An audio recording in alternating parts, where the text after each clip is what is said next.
I'm not. Who do you work for? Listen, I'm going to be anonymous here, okay? But Okay. I work for a large newspaper, and I do large stories, okay? And I've worked with large lawyers, okay? And what's going on with this story is,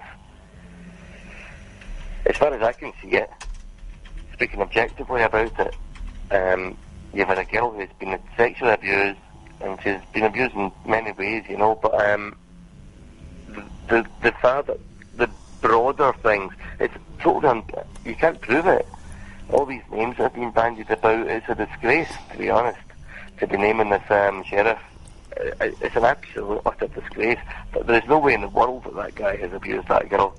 That's your say-so, don't it? And say that again? That's just your say-so. I mean, just like... No. It's not my say-so. Well, of course it is. You're here on the station saying, no, this couldn't have happened. Well, you've got no evidence to back that it hasn't happened, and clearly they've got some evidence showing that it has. Wait a minute. The thing is, if I required evidence to back it up, don't you go falling out of me here, right? Oh, no, I'm not falling out with anyone. If I wanted evidence to back it up, I would be able to bring it, because I know that evidence exists, okay? Yeah. That sheriff has been absolutely blasphemed. He has been badly maligned. He has been treated disgracefully. He did not abuse that girl, right?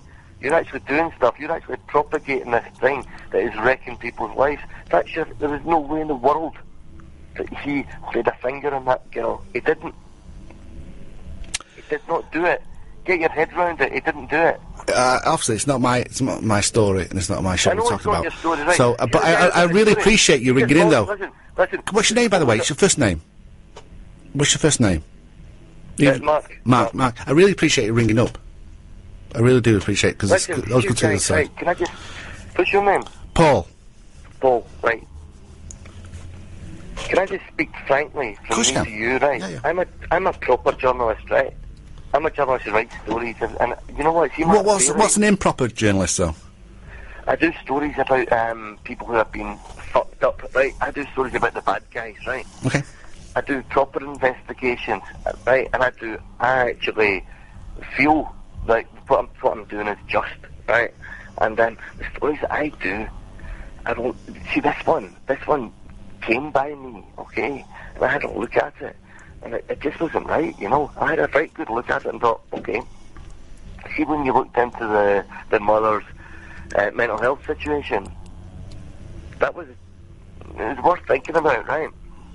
And when you looked at the level of evidence that was being brought against all these individuals that are being named, well, there's no way in the world that any newspaper in the world could ever use that. Sorry, it's impossible. Put it to the Guardian, right? The Independent, the Herald.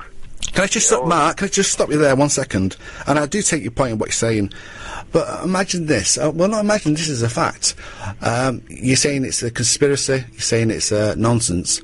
Now, if I go back to you and say about weapons of mass destruction in Egypt, when the governments were saying yes, it is definitely there, you got to believe us. We're the government. And he's gone. He's gone. He didn't hang that one too well, did he? Proper journalist, you say? A proper journalist. Well, I don't know. Everybody's got the right. But there we go. Watergate. Watergate, there's another story. What do you do? But if you got cut off, Mark, please ring again. I'd appreciate your call back. But you've got to take on another side of the story as well.